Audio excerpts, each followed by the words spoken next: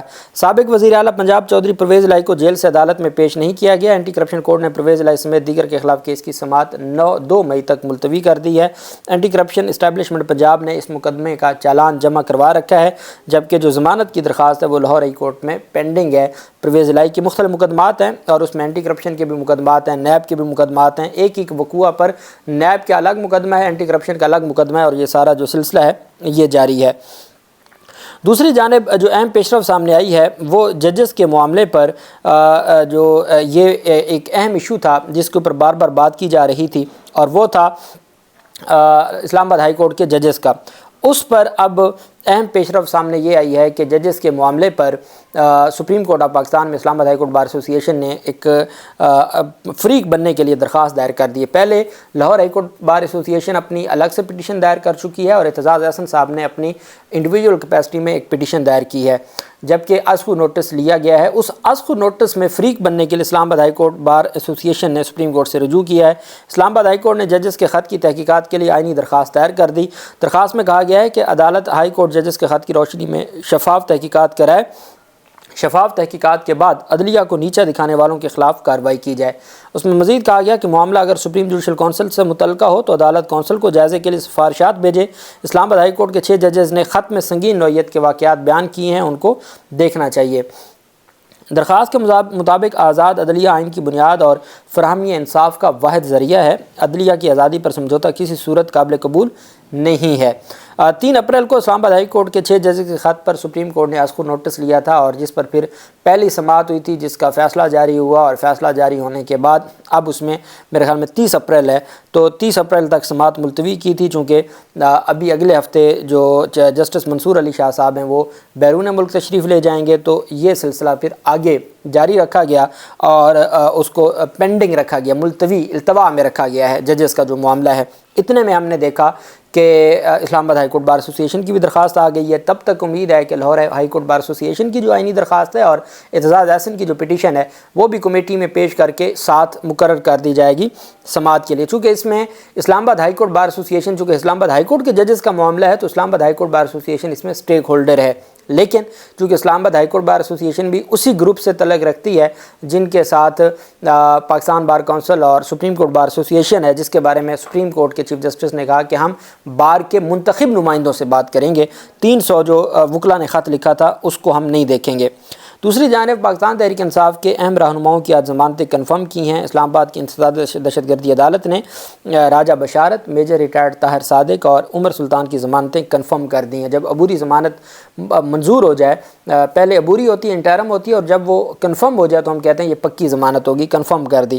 درخواست ضمانت قبل از گرفتاری پر انسداد دہشت گردی عدالت کے جج طاہر عباس ابرا نے سماعت کی۔ اس موقع پر راجہ بشارت، طاہر صادق اور عمر سلطان اپنے وکلاء کے ہمراہ، جبکہ پروسیکیوٹر راجہ نوید عدالت کے روبرو پیش ہوئے۔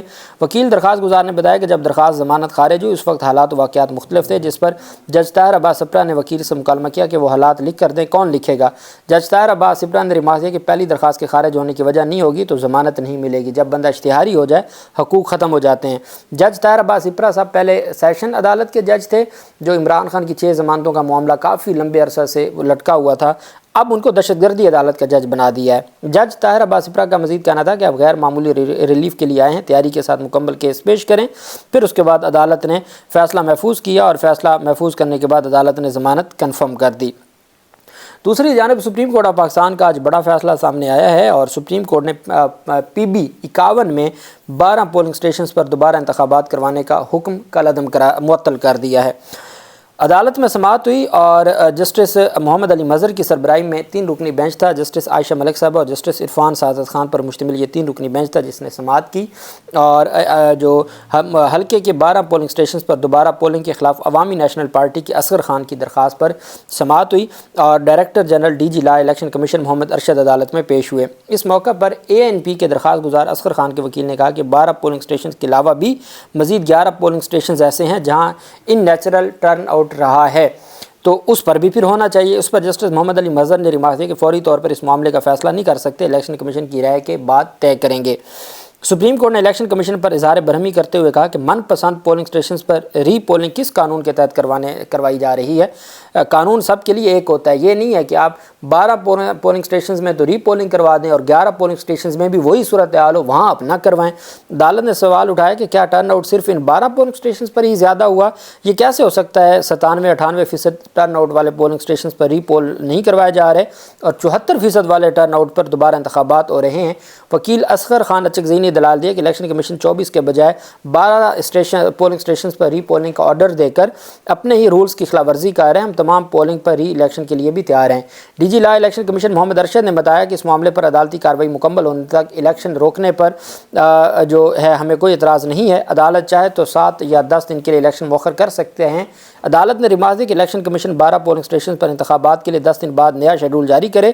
بعد ازاں عدالت نے کہا کہ ہم پہلے اس کیس کو کرتے ہیں، آپ اس کو پینڈنگ رکھیں، آپ کا نوٹیفیکیشن جو ہے اس کو معطل کرتے ہیں، 23 اپریل کو آپ جواب لے کر آ جائیں۔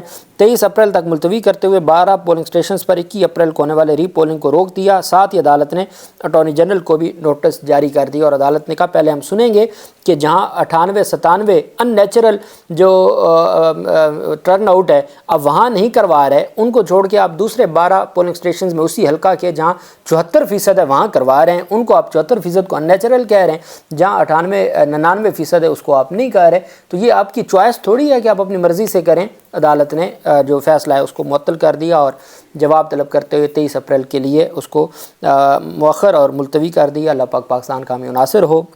بہت شکریہ۔ اللہ حافظ۔ پاکستان زندہ باد۔